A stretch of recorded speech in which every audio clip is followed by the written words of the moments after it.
Hello दोस्तों। तो ये जो सीन दिख रहा है ये कहाँ का है? तुर्की का है ये तुर्की का है। बहुत अच्छा दिख रहा है ना।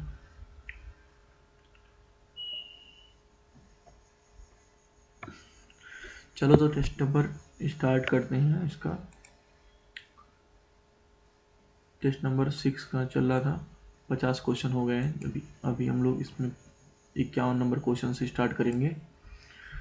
तो 51 नंबर क्वेश्चन कह रहा है, ब्रिटिश भारत में प्रेस के संदर्भ में निम्नलिखित में से किसे भारतीय प्रेस के मुक्तिदाता के रूप में जाना जाता है? तो ये आसान क्वेश्चन है। लॉर्ड मेटकॉफ 1835 में इन्होंने प्रेस से मतलब क्या कहते हैं, प्रेस के लिए छूट दिया था। तो ये लॉर्ड मेटकॉफ है। और उसके बाद 52 नंबर क्वेश्चन है, आईएनए से संबंधित नहीं है। तो इसमें कल्पना दत्त जो है वो सूर्यसेन यानी कि जो हम लोग पढ़े थे, कौन सा था, कोई दा थे करके, उनके साथ, सूर्यसेन के साथ, मास्टर दा, हाँ उनके साथ काम की हैं। तो ये नहीं सही है। बाकी मोहन सिंह ने तो इनका ही उपज है, भारतीय राष्ट्रीय सेना का। निरंजन सिंह गिल भी थे और शाहनवाज, ये तीनों थे। फिर 53 नंबर क्वेश्चन है आपका कि 1920 के दशक में क्रांतिकारी संघर्ष के क्या उदय के क्या कारण थे? तो असहयोग आंदोलन का स्थगन, सर्बिक वर्ग का उदय और रूसी क्रांति, ये तीनों जो थे, ये तीनों 1920 के दशक में क्रांतिकारी संघर्ष के उदय के कारण थे। तो इसलिए 1, 2, 3 तीनों सही हो जाएंगे, सभी तीन। 34 नंबर क्वेश्चन है, कह रहा है पूसा में कृषि अनुसंधान संस्थान की स्थापना, कलकत्ता कारपोरेशन एक्ट को लागू करना। देखो, विश्वविद्यालय आयोग का गठन 1904 में किया गया था। और जो कलकत्ता कारपोरेशन एक्ट आया था 1899 में आया था। और कृषि पूसा में कृषि अनुसंधान संस्थान की स्थापना कब हुई थी, आप लोग बताइएगा। तो लॉर्ड कर्जन के द्वारा कौन कौन से उठाए गए थे? मतलब लॉर्ड कर्जन ने कौन कौन सा इसमें से उठाया गया कदमों था, कौन कौन सा किया था? तो ये तो लॉर्ड कर्जन ने किया था 1899, ये भी किया था। और पूसा में कृषि संस्थान की स्थापना भी की थी। एक बार 54 में एक पूसा वाला कन्फ्यूजन है, तो पूसा वाला आंसर देख लेते हैं एक बार। तो पूसा वाला 54 नंबर क्वेश्चन है ना।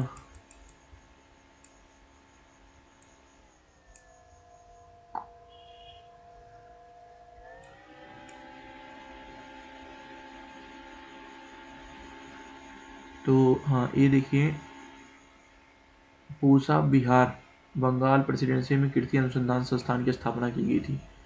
तो ये भी सही है, मतलब कि पूसा वाला भी सही है।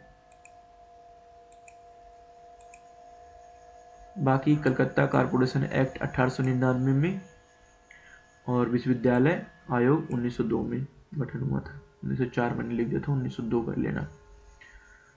फिर ये 55 नंबर क्वेश्चन है। 55 नंबर क्वेश्चन बंगाल गजट के बारे में पूछा है। तो बंगाल गजट क्या, हेनरी लुइस बंगाल गजट नहीं, हेनरी लुई विवियन डेरोजियो ने बंगाल गजट लिखा था? तो नहीं, इन्होंने नहीं लिखा था। बंगदत्त, द्वारकानाथ टैगोर और राजा राम मोहन राय दोनों थे। और संवाद कौमुदी राजा राम मोहन राय थे।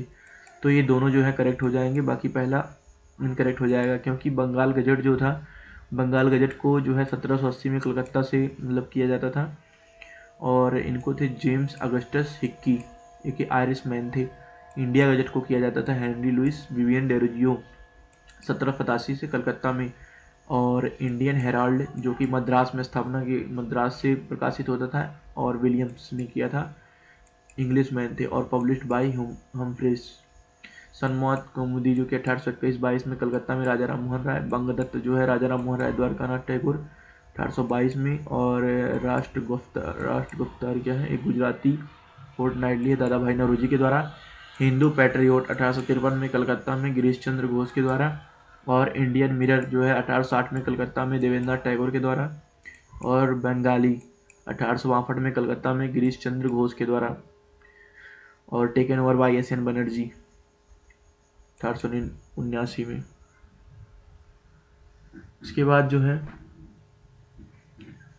56 नंबर क्वेश्चन देखते हैं।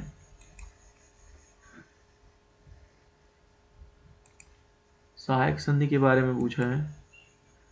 कह रहा है सहायक संधि के संदर्भ में निम्नलिखित कथनों पर विचार कीजिए, कौन सही नहीं है। तो रियासतों को अपने क्षेत्र में तैनात ब्रिटिश सैनिकों के रखरखाव के लिए भुगतान करना आवश्यक था, ये तो सहायक संधि में लिखा था। इस संधि के तहत रियासतों को अपनी सेनाएं भंग करनी पड़ती थी, ये भी सही है। इसके तहत अंग्रेजों को संधि स्वीकार करने वाली रियासतों को आंतरिक मामले पर नियंत्रण प्राप्त हो गया था। वैसे तो नियंत्रण तो कर रहे थे, लेकिन जो है नियंत्रण प्राप्त नहीं हुआ था। उन्होंने कहा था नियंत्रण नहीं करेंगे, आंतरिक मामलों में हस्तक्षेप नहीं करेंगे, लेकिन अंग्रेज कहाँ चुप बैठने वाले थे। हैदराबाद का निजाम आसफुद द्वितीय जो था, उन्होंने सहायक संधि पर हस्ताक्षर किया था पहला। तो यही वाला तीनों तो सही है, पूछ रहा है कौन सही नहीं है, तो सी ऑप्शन करेक्ट हो जाएगा। इसमें देखते हैं कुछ अलग जो है इसमें कुछ, तो यही है कि हैदराबाद के निजाम ने आसफजाह द्वितीय, जो कि 1 सितंबर 1798 को सबसे पहले शामिल हुआ था। फिर है 57 नंबर क्वेश्चन है, श्री राजगोपालाचारी फार्मूले के बारे में पूछा है। पहला क्वेश्चन है, इसमें मुस्लिम लीग द्वारा कांग्रेस की स्वतंत्रता की मांग का समर्थन किए जाने का प्रावधान था, ये सही है। दूसरा है, इसके अंतर्गत मुस्लिम बहुल क्षेत्रों को आत्मनिर्णय के अधिकार का प्रयोग करने की सिफारिश की गई थी, तो ये भी जो है सही है। तो 1 और 2 जो है दोनों सही है 57 का। 58 नंबर क्वेश्चन है, अमला गांव से लगान वसूल करने के लिए जमींदार द्वारा नियुक्त अधिकारी था, सही है। जोतदार धनी किसान थे जो साहूकारी कार्यों तथा स्थानीय व्यापार पर नियंत्रण रखते थे, ये भी सही है। बरगादार यानी कि बटाईदार होता था, ये जमींदार नहीं होता था, तो इसलिए गलत हो जाएगा। 59 नंबर क्वेश्चन है कि कह रहा है मेरठ षड्यंत्र केस में कौन कौन थे, S A Dange, Shaukat Usmani, Philip Spratt और ब्रेन बैडली, और इसके साथ भी एक लोग और थे। तो इसमें एक लोग और कौन थे, जोगलगर थे, मुजफ्फर अहमद थे। और एक अब हुआ था 1929 में त्वरित कार्यवाही रूढ़िवादी जो है राजनीतिक कार्यकर्ता और ट्रेड कार्यकर्ताओं को गिरफ्तार कर लिया गया था, और इसमें यही सब थे। तो ये इसी को बोलते हैं अपना मेरठ षड्यंत्र केस। और गांधी जी ने मेरठ केस के अभियुक्तों से जेल में मुलाकात भी की थी और अपनी एकजुटता दिखाने और आगामी संघर्ष में परस्पर सहयोग का आग्रह किया था। फिर 60 नंबर क्वेश्चन कह रहा है कि 1875 में स्वामी दयानंद सरस्वती ने स्थापना की थी, तो किसकी स्थापना की थी, आर्य समाज की स्थापना की थी। तो आर्य समाज के बारे में क्या कह रहा है, आर्य समाज छुआछूत का विरोध किया था। वैसे स्वामी दयानंद सरस्वती जो है ब्राह्मण थे एक, जो कि यहाँ पे लिखा हुआ है, और इन्होंने जो है छुआछूत का विरोध किया और वेदों का अचूक माना, और पश्चिमी शिक्षा प्रदान करने के लिए स्कूलों की कॉलेजों की श्रृंखला शुरू की। इन्होंने डीएवी कॉलेज भी इनके द्वारा स्थापना की गई थी। इनका जन्म कहाँ हुआ था, दयानंद सरस्वती मोरबी रियासत में गुजरात में हुआ था इनका जन्म, ब्राह्मण परिवार में। और 15 वर्षों में इन्होंने एक तपस्वी के रूप में भ्रमण किया। 1875 में बॉम्बे में स्थापित किया था आर्य समाज। और इन्होंने एक चीज़ और किया था, देखो, मूर्ति पूजा, बहुदेववाद, इन सब पर प्रतिबंध लगाया, समुद्री यात्राओं पर प्रतिबंध लगाया था, हिंदू रूढ़िवादी, जातिगत कठोरता, श्राद्ध के माध्यम से मृतकों को खाना खिलाना आदि का खुलकर विरोध किया था इन्होंने, उस समय भी किया था। और इन्होंने कहा था कि किसी व्यक्ति को पहचान उसके जन्म से नहीं बल्कि उसके व्यवसाय, ब्राह्मण, क्षत्रिय, शूद्र के रूप में, जैसे कि पूर्व वैदिक काल में होता था, उसके अनुसार की जाएगी। और इनके मृत्यु के बाद जो है 1886 में लाहौर में DAV Dayanand Anglo Indian college की स्थापना हुई थी इनकी मृत्यु के बाद। तो क्या इन्होंने स्थापना की थी, तो नहीं। और देखो, कुछ डीएवी कॉलेज के पाठ्यक्रम को लेकर विवाद हुआ, जिसकी वजह से 2 पार्टी, एक कॉलेज पार्टी और एक गुरुकुल पार्टी जो है विभक्त हो गई। कॉलेज पार्टी में कौन कौन थे, लाला हंसराज, लाला लाजपत राय और लाला लालचंद थे। और गुरुकुल पार्टी में कौन थे, गुरुदत्त विद्यार्थी और लाल मुंशी राम, जिन्हें स्वामी श्रद्धानंद कहते थे।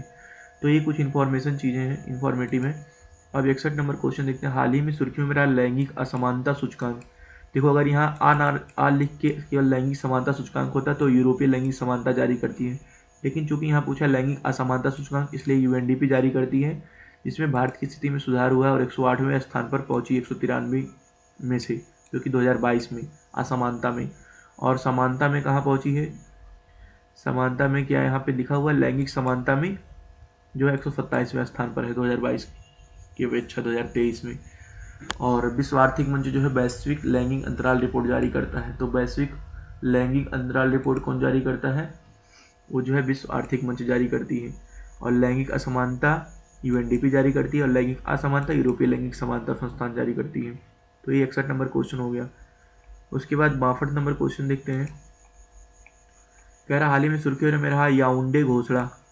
तो इस घोषणा को संयुक्त राष्ट्र को एक प्राथमिक बहुपक्षीय संगठन के रूप में मौजूद करने हेतु गुट निरपेक्ष शिखर सम्मेलन में तृतीय विश्व के देशों को अपनाया गया। ये तो कैंपले क्या बोलते हैं इसको, कंपाले हाँ, ये जो है इसका कंपाला घोषणा 2024 में हुई थी कूटनीतिक आंदोलन के 19 शिखर सम्मेलन के दौरान। तो ये उसके लिए है पहला वाला। फिर दूसरा वाला है कि मलेरिया से होने वाली मौतों को समाप्त करने में कार्यवाही में तेजी लाने से के उद्देश्य से अफ्रीकी देशों द्वारा हस्ताक्षर किया गया याओंडे घोषणा में, और एक कंपाला घोषणा है। और कह रहा कि एआई, ये तो बैलेचले, इसमें उन प्रमुख देशों को शामिल किया गया जिनका लक्ष्य कृत्रिम बुद्धिमत्ता एआई से संबंधित संभावित जोखिमों का समाधान करना था। ये बैलेचले में है, बैलेचले घोषणा में। और इसका उद्देश्य अंतर्राष्ट्रीय संगठित अपराध को चुनौतियों का समाधान करना था। ये ऑस्ट्रेलियाई समूह में अरे सॉरी, ये संयुक्त राष्ट्र परिषद का एक वो है जिन्होंने अंतर्राष्ट्रीय अपराध पर एक आधिकारिक वक्तव्य को जो है अपनाया था। बाकी इसमें और पढ़ना होगा तो आप लोग पढ़ लेंगे। फिर 63 नंबर क्वेश्चन देखते हैं।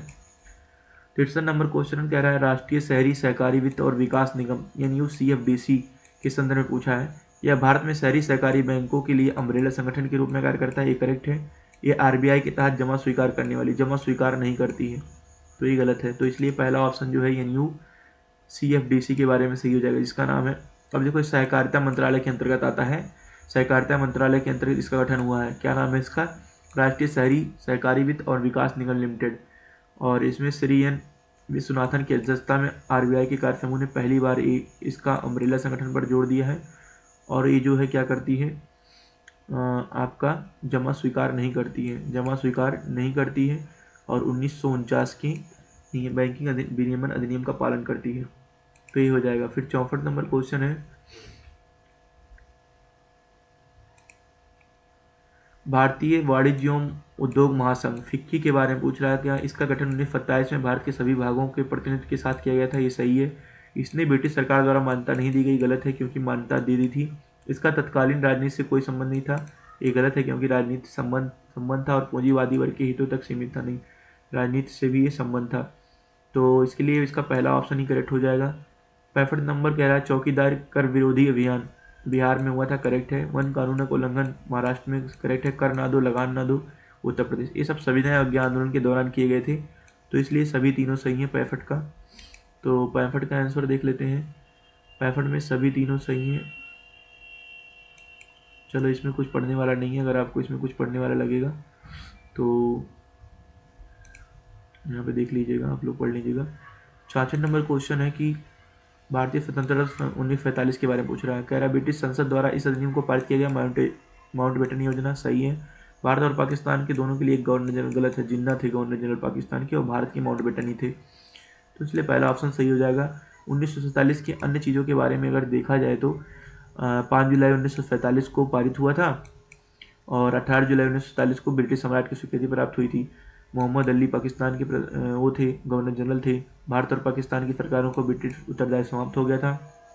और ये बहुत इंपॉर्टेंट है कि भारत के राज्य सचिव का पद समाप्त कर दिया गया। और क्वेश्चन में क्या था, एक बार हम लोग किए थे तो उसमें ब्रिटिश था, तो वहाँ से देख लीजिएगा, थोड़ा ध्यान दीजिएगा। और भारत के सम्राट की उपाधि समाप्त कर दी गई, ये भी इंपॉर्टेंट है। बाकी सारे इंपॉर्टेंट है, लेकिन अभी 3 ही कर लेंगे, बाकी जो पढ़ लेना अगर पढ़ना होगा तो। नहीं तो 66 के बाद 67 नंबर क्वेश्चन देखते हैं।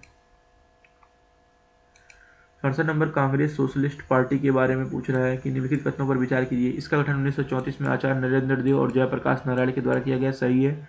उनका मानना था कि भारत में प्राथमिक संघर्ष पूंजीवादी वर्ग के विरुद्ध संघर्ष था, ना कि स्वतंत्रता। ये गलत है, क्योंकि स्वतंत्रता को इन्होंने महत्व दिया था, तो पहला सही हो जाएगा। फिर है राष्ट्रीय अवसंरचना वित्त पोषण नाव फिट के बारे में पूछ रहा है, विकास बैंक के बारे में। यह RBI म्यूचुअल फंडों से उधार लेने और लोगों से जमा, ये गलत है, लोगों से जमा नहीं करता है। इसे RBI द्वारा अखिल भारतीय वित्त पोषण संस्थान के रूप में विनियमित किया गया है, तो दूसरा सही है। तो केवल 2, 68 का B सही हो जाएगा। फिर है 69 नंबर क्वेश्चन है कि 69 नंबर क्वेश्चन उग्र राष्ट्रवाद के विकास के कारणों के संदर्भ में निम्नलिखित कथनों पर विचार कीजिए। कह रहा है कि उग्र राष्ट्रवाद का विकास कैसे हुआ था। इटली पर एबिसिनिया, जो कि इथोपिया के नाम से जाना जाता है, का विजय, मतलब इटली पर इथोपिया ने विजय प्राप्त कर लिया था 1905 में। और उदारवादी नेतृत्व से असंतोष और भारतीय प्रशिक्षित, ये तीनों सही हैं, क्योंकि तीनों के द्वारा ही उग्र राष्ट्रवाद का उदय हुआ था।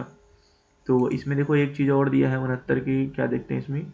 बोअर का युद्ध 1899 से 1902 में हुआ था, जिसमें अंग्रेजों को पराजय का सामना करना पड़ा था। और रूस पर जापान की विजय 1905 में हुई थी, और इटली पर एबिसिनिया का विजय हुआ था। तो ये सब उग्र राष्ट्रवाद के कारण है। फिर है 70 नंबर क्वेश्चन। 70 नंबर क्वेश्चन कह रहा है कि east India association, British Indian association, Bombay presidency और इंडियन लीग, यह स्थापना कब हुई थी? इंडियन लीग की स्थापना 1875 में शिशिर घोष ने की थी। और देखो बीबा जो है, बीबा से याद किया तो ब्रिटिश इंडियन एसोसिएशन जो कि लैंड होल्डर सोसाइटी और जो बंगाल ईस्ट इंडिया एसोसिएशन था, इन दोनों से मिलकर ब्रिटिश इंडिया एसोसिएशन की स्थापना हुई थी। तो ये जो हुआ था 1851 में हुआ था। और बीबा तो ईस्ट इंडिया एसोसिएशन, इसकी स्थापना हुई थी 1866 में और 41-66, और इसकी स्थापना हुई थी 1875 में। और इसकी बॉम्बे प्रेसिडेंसी की स्थापना, इसको कन्फ्यूजन थोड़ा देख लेते हैं। तो Bengal British East India Society की स्थापना 1843 में हुई थी। और यही बंगाल ब्रिटिश इंडिया सोसाइटी और लैंड होल्डर सोसाइटी दोनों ने 1851 में मिलकर के ब्रिटिश इंडियन एसोसिएशन का गठन किया। और 1866 में दादा भाई नौरोजी ने ईस्ट इंडिया एसोसिएशन का गठन किया। 1875 में शिशिर कुमार घोष ने इंडियन लीग का गठन किया। और 1885 में हुई कांग्रेस के समय बॉम्बे प्रेसिडेंसी एसोसिएशन का जो है गठन हुआ, जिसमें बदरुद्दीन तैयब, फिरोज शाह मेहता और केटी तेलंग थे बॉम्बे प्रेसिडेंसी एसोसिएशन में। तो ये सारे ऐसे फैक्ट हैं कि बीच बीच में बोलते रहते हैं, इसलिए इसको एग्जाम के 4-5 दिन पहले इसको नोट डाउन करना पड़ेगा। तो और एग्जाम के 2-3 दिन पहले इसको देखना पड़ेगा। 71 नंबर क्वेश्चन है, तो इसी में हम लोग कंफ्यूज हो जाएंगे। तो हमने इसको बीबा से याद किया है, बापर बड़ी मतलब बी बापर मतलब बा बीबा। तो बी से हो गया ब्रिटिश, सबसे पहले ब्रिटिश आ गया। फिर बी बड़ी की मात्रा है तो ईस्ट इंडिया एसोसिएशन आ गया। और फिर छोटी की मात्रा आ गया इंडियन लीग ई वाला। फिर बा से आ गया बॉम्बे। तो इसे याद किया, मान लिया कभी ट्रिक याद आ जाए उस समय। वैसे तो ये ट्रिक बनाना नहीं चाहिए, वैसे याद रखना चाहिए कि जो है क्या ब्रिटिश इंडिया एसोसिएशन किससे बना था? लैंड होल्डर सोसाइटी और बंगाल सोसाइटी, बंगाल इंडियन ऐसे कुछ करके है, उसकी सोसाइटी के द्वारा 1841 में बना था। और फिर उसके बाद 1866 में बना था आपका ईस्ट इंडिया एसोसिएशन दादा भाई नौरोजी के द्वारा। फिर 1875 में इंडियन लीग बन गया था। 1885 में बॉम्बे, क्योंकि BKM जो है बॉम्बे में पहला अधिवेशन हुआ था ना, मुंबई में BKM करके हैं, बॉम्बे, इलाहाबाद और एम से मद्रास और ई से कुछ और है, चारों शुरू के चारों हैं। 71 नंबर क्वेश्चन है कि ब्रिटिश भारत के संदर्भ में 19वीं शताब्दी के दौरान संचार नेटवर्क के संबंध में पूछ रहा है। 1853 में कलकत्ता और आगरा के बीच टेलीग्राफ लाइन शुरुआत हुई। डलहौजी, लॉर्ड वेलेस्ली, डलहौजी ये भी रहेगा। टिकट डाक टिकट 1852 में डाक टिकट की शुरुआत की थी। तो दोनों सही है, और सॉरी दूसरा सही नहीं है, पहला सही है, तो केवल एक। 72 नंबर दिगंबर विश्वास और नील विश्वास। दिगंबर विश्वास और कौन विश्वास थी? नील विश्वास कह रहा हूँ। दिगंबर विश्वास और विष्णु विश्वास, सॉरी दिगंबर और विश्वास और विष्णु विश्वास ने अपनी नील की खेती की, नील विद्रोह किया था 1859-60 में। वासुदेव, राम जी और वासुदेव, तो ऐसे कर ले याद। राम सिंह विद्रोह 1878-79 में हुआ था। और कुका राम सिंह 1872 में विद्रोह हुआ था। तो ये सब विद्रोह हुए थे 72 में। और उसके बाद 73 नंबर क्वेश्चन देखते हैं। 73 नंबर बंकिम चंद्र चटर्जी का प्रसिद्ध उपन्यास आनंद मठ है ना, उसमें कह रहा है किस विद्रोह पर आधारित है? तो सन्यासी विद्रोह पर आधारित है। 24 नंबर क्वेश्चन है, 24 कह रहा हूँ, 74 वासेनार व्यवस्था क्या है? तो वासेनार पहला देखते हैं इसका ऑप्शन। इसका उद्देश्य सामूहिक विनाश के हथियार ले जाने में सक्षम मिसाइलों और मानव रहित वाहन के प्रसार को सीमित करना। AMTCR का है, मिसाइल टेक्नोलॉजी, माने मिसाइल प्रौद्योगिकी और क्या नाम है इसका, मिसाइल प्रौद्योगिकी और नियंत्रण व्यवस्था। MTCR जो है क्या करती है? वो मिसाइल प्रौद्योगिकी विचार सीमित करती है। और इसका काम है मिसाइलों, मानव रहित वाहनों और संबंधित प्रौद्योगिकी घटकों और सॉफ्टवेयर पर नियंत्रण लगाना। तो इसलिए पहला ऑप्शन MTCR का है, मतलब MTCR इस पर नियंत्रण लगाती है। ये लेकिन वासेनार व्यवस्था पूछा है। दूसरा है इसका उद्देश्य परमाणु सामग्री, उपकरण और प्रौद्योगिकी के निर्यात को नियंत्रित करके परमाणु प्रसार रोकना है। तो परमाणु प्रसार रोकने का कार्य जब भारत ने 1975 में किया था नहीं परमाणु परीक्षण 1974 में, तो जब 74 में परीक्षण किया था तो 1975 में NSG बना था। NSG क्या बोलते हैं? परमाणु आपूर्तिकर्ता समूह, जो कि 48 देश हैं इसमें, तो ये करता है वो परमाणुओं पर नियंत्रण। वासेनार जो कि न्यूजीलैंड में है कि नीदरलैंड में है, देख लेते हैं नीदरलैंड में कि न्यूजीलैंड में है। तो वासेनार जो है आपका कहाँ पे है जी? 74 नंबर क्वेश्चन, वासेनार नहीं दिख रहा है। अरे वासेनार नीदरलैंड में है, जो कि 1996 बना था। इस व्यवस्था की शुरुआत 1996 में हुई थी। और क्या करता है? पारंपरिक हथियारों और दोहरे उपयोग वाली वस्तुओं और प्रौद्योगिकियों के हस्तांतरण में सूचना के आदान प्रदान के साथ उत्तरदायित्व को बढ़ाता है। तो ये सही है। ये भी गलत है, ये भी गलत है, क्योंकि MTCR के अंतर्गत आता है, एक NSG के अंतर्गत। और इसका उद्देश्य रासायनिक और जैविक हथियारों के प्रसार ये ऑस्ट्रेलियाई समूह के अंतर्गत आता है। तो अभी क्या हुआ था कि भारतीय सुरक्षा एजेंसियों ने चीन से पाकिस्तान जा रहे एक जहाज को संदेह में घेरे किया था कि कुछ बैलिस्टिक मिसाइल जा रहे हैं, इसीलिए उस ये वाला न्यूज में आ गया है वासेनार वाला।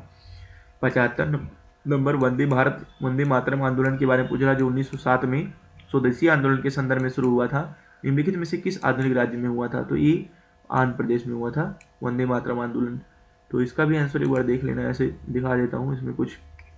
1905 के बंगाल विभाजन के बाद ही 11 फरवरी 1907 को आंध्र प्रदेश में वंदे मातरम आंदोलन शुरू हुआ था। तो ये रहा। और उस समय कौन थे? देखो, करजन जो थे 1899 से 1905 में बंगाल का विभाजन का प्रस्ताव इन्होंने रखा था।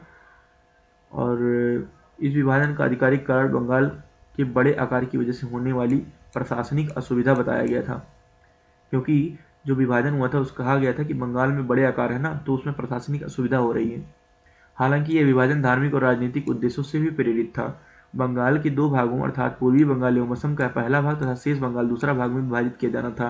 इस प्रकार पूरे देश में राष्ट्रवादी आंदोलन को कमजोर करना था। भारतीय राष्ट्रवादियों ने विभाजन के पीछे की साजिश को देखा और एक मत से इसकी आलोचना की तथा विभाजन विरोधी और स्वदेशी आंदोलन प्रारंभ कर दिया। तो स्वदेशी आंदोलन क्यों प्रारंभ हुआ? वही बंगाल विभाजन की घोषणा से। तो ये हो गए 75 क्वेश्चन। पार्ट 3 कंप्लीट हो गया, पार्ट 4 कर लेंगे फिर। चलिए, धन्यवाद।